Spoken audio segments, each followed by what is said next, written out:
Growing up multicultural in Minnesota, I learned that identity is never just one thing. It's something you build over time. Moving between small towns like Mountain Lake and Redwood Falls, I was constantly adjusting to new environments while holding on to my roots. Being raised in a first and second generation household meant balancing different cultures, expectations, and values every day. At times, I felt like I didn't fully belong anywhere, but that in between space shaped who I am.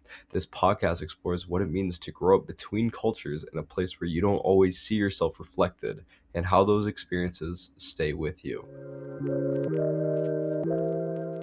Hello, everybody. I am Andres Vitzavon, and I am here making this podcast with my co-host. I am Chase Humphreys.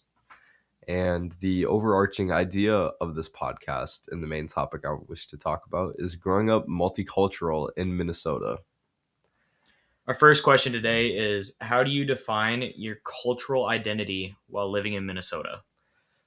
Oh, I would say a big part of my cultural identity is just a lot of it just is rooted in my two ethnicities. I am my dad, who is fully Laotian.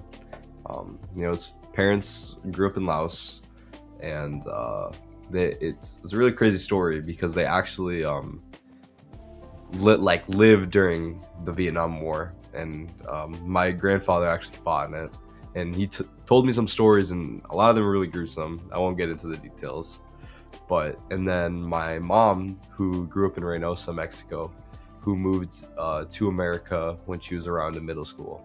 So I would say I really hold that Mexican heritage and the Lao heritage to my identity, and that is like a really big part of who I am. Our next question is, what are unique and multicultural circumstances that you have ran into growing up in Minnesota? A big unique circumstance for me specifically is the small town I grew up most of my time in. From second grade to around 10th grade was a small town in Minnesota, actually, of 2,000 people called Mountain Lake, Minnesota, that had a very large Southeast Asian population.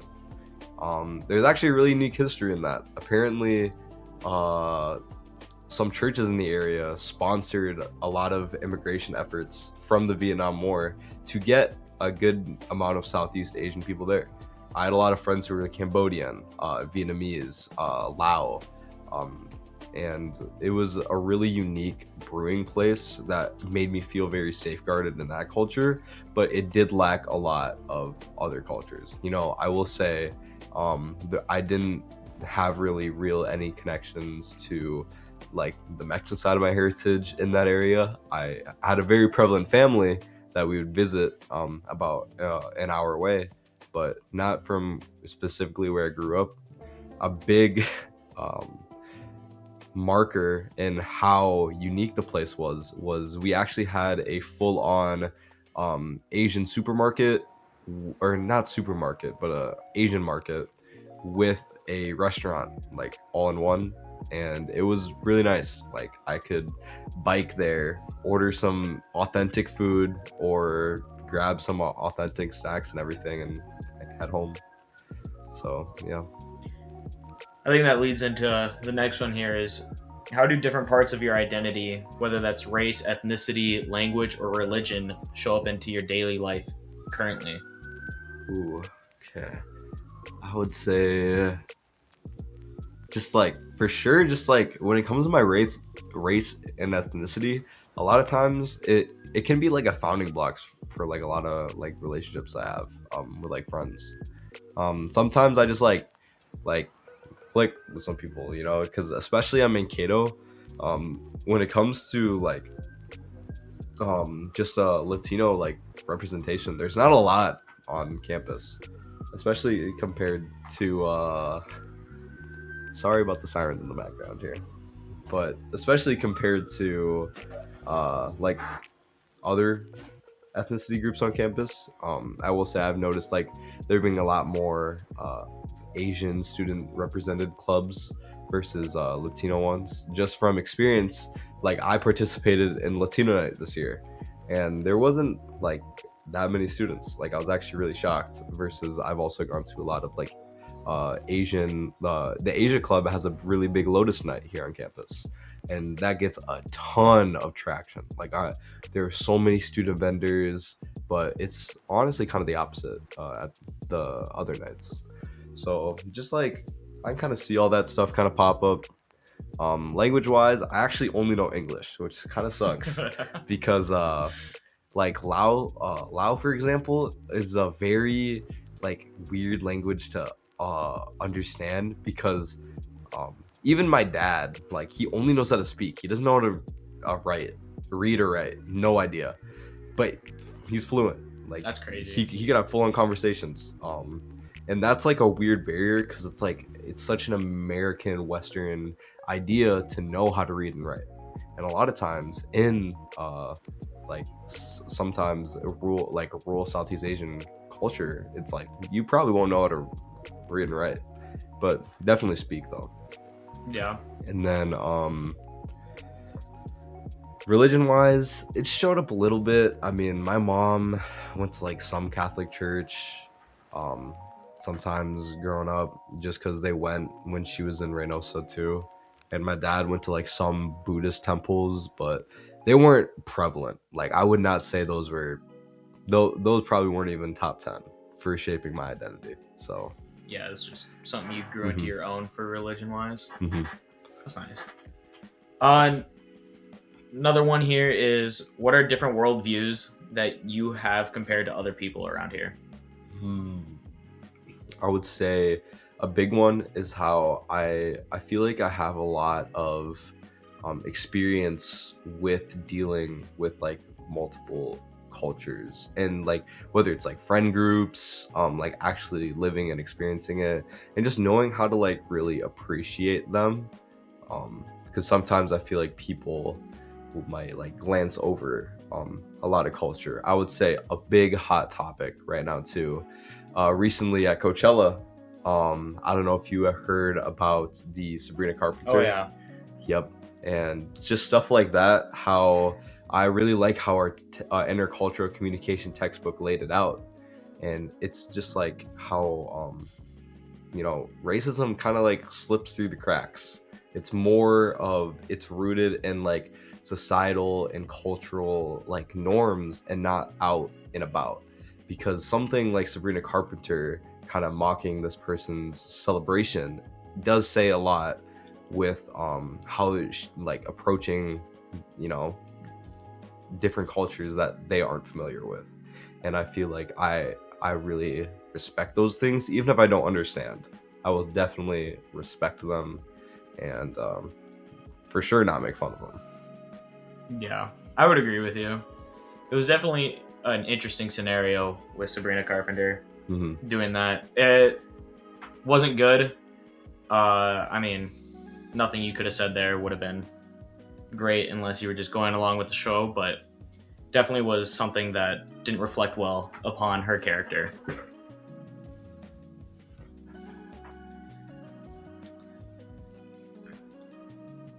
In the textbook, it does mention culture brokers, which are individuals who act as bridges between cultures, facilitating like cross-cultural interaction and conflict. Have you ever felt like you've been a bridge to different cultures, and what are some like examples of that in your life? Okay. Yeah, I would definitely say yes. Especially here on college, just like out and about making new friends and getting to that stage of friendships where like, oh yeah, come over, I'll come over. A lot of times, like for me personally, I love cooking because it's a really nice way for me to hold on to a big part of my cultural identity of making ethnic foods that like my parents would make. And a lot of times I feel like I'm able to kind of bridge this like relationship that people who have never eaten Lao food or have never eaten some like real authentic Mexican food, like yes, everyone has their favorite Plaza Garibaldi or like Taco Bell, baby. Taco Bell, or a Mazatlan, but like eating some like some new stuff, like Um, I like one of the big ones that a lot of people don't know about is like actual ceviche or like really good specialty meats like tripas, tacos, really good. If you know, you know. And a lot of food too. You know, there's like no loud places here in Mankato. I will say Wakai's that has like some, but there's none where you can get some like real weird stuff. And like I like making stuff like that. You know, I love making some jail some. I love making, you know, traditional like Lao sausages. And it's like it's nice because people always have really positive reactions to it. A lot of people really like it. You know, they ask me questions, and it's a really nice way for them to learn more about my culture, but also like enjoying it as well. Not just like feeling you like you're forced to learn it in the classroom. I've always stated that cooking is the best cultural bridge between people, and I will stand by that. It's just like a universal sign, just like music. Oh yeah, you don't need to know everything just to bond with something. Music and cooking have got to be one of the best, like two bridges between cultures. The next one that we have is definitely an interesting question, but in the book it does mention different stereotypes and whatnot. Is there any stereotypes that you've ran into in your college experience so far? College, not so much. It's been a little more relaxed. I think it's a lot more professional environment at times. I haven't like ran into anyone like necessarily like labeling me with negative stereotypes. But in high school, it was like, especially when I moved schools to a more predominantly white population versus my like growing up in a very diverse population in Mountain Lake. I did experience like a lot of people just like stuff they didn't tell me. You know, it'd be like, oh, like of course you're really good at math. Oh, of course you're a you know A honor roll student. It's like, and it's like stuff like that. It's like I don't understand why people have the need to say stuff like that. You know, especially ones where it's like I don't have any like actual relationship with them, and that has to do a lot because just like relational context. You're just some random person. You're like, or maybe just like a classmate, and it's like we don't have anything established, and it kind of just feels like it's like almost like an attack in a way. But in college, not so much. That's good. Can you tell when there's a difference of like saying like, oh, of course you're on A honor roll between like a friend who says it jokingly and like someone you don't know? Oh yeah. Like, is there a big difference that you can tell? Yeah, like if I have a friend who I've been friends with since I've been in like second grade, and we have had all these great experiences. We've bonded really close together. We can have heart to heart moments. Like it's okay just because of that relationship I have with them, and what I where I already have them in my life. A lot of times, even like new friendships, I stay away from a lot of that stuff. I think it's very, like, not only is it like kind of like more professional, but it's also kind of just nice because like I know they like me for me, you know, like yes, race is a really big part of my identity, but it's not like the only thing I label myself as. Yeah.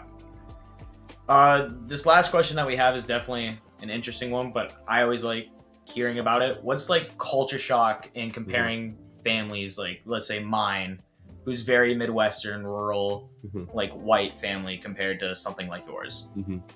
I would say a big one is growing up we had so many like big family celebrations. Like not only just like getting together for like Christmas, Thanksgiving, but because I had a lot of family living close to Worthington, and if you're familiar with Minnesota, all these roads, or Minnesota, Mankato, and Mountain Lake actually, are all on the same highway. So they're actually really close together. So I had family living about 40 minutes away, and we'd always meet up, like someone's birthday, you know, just like a nice get together for summer, and I'd have me probably like 5 or 6 sets of like uncles and aunties, and they also all have kids as well, because my mom, because that's my mom's side of the family, and so we'd always have like big get-togethers. It's really funny because because at least in my family's culture alone, like it was like really normal for all my aunts and uncles to drink when they were together. Like I'm talking like a bunch. Like Yeah. honestly, like my dads are grilling, my uncles all grilling. Multiple coolers full. Yep, coolers full of drinks. My like grandma, like aunts, and me and all the other kids just like running around amok, going crazy. We got the garage open, big speakers playing music. Like it's so much fun. And comparatively to my girlfriend, who is she is Norwegian, it is very different. Like their family gatherings are a little more like there's like some sort of I don't know, like kind of like a layout or like a little more structured. Yeah. Like, you know, I go, it's like, okay, we're having dinner at this time. Yep. You know, we have pie time at this time. It's like there was no dinner time. Yeah. It was just like, oh, if some food's done, you want to eat. Yeah. Or and it's a little more professional. You know, I don't see, you know, bags of beer cans and all that afterwards. So I will say that that's probably a big shock, is just like how like casual a lot of our get-togethers were, and that was like a lot. Like I remember looking forward to a lot of that stuff as a kid, just because I'd love seeing all my cousins and stuff. Yeah, that's fair. I always like the family events. I will say, I wish sometimes we had bigger parties as my side of the family, but you know, glass half full, take what you can get. Yep. Well, I think that concludes our podcast here. Thanks for having me. Thanks for letting me ask questions. Oh, of course. Hopefully we could talk about this again sometime. Yep. And thank you all for listening.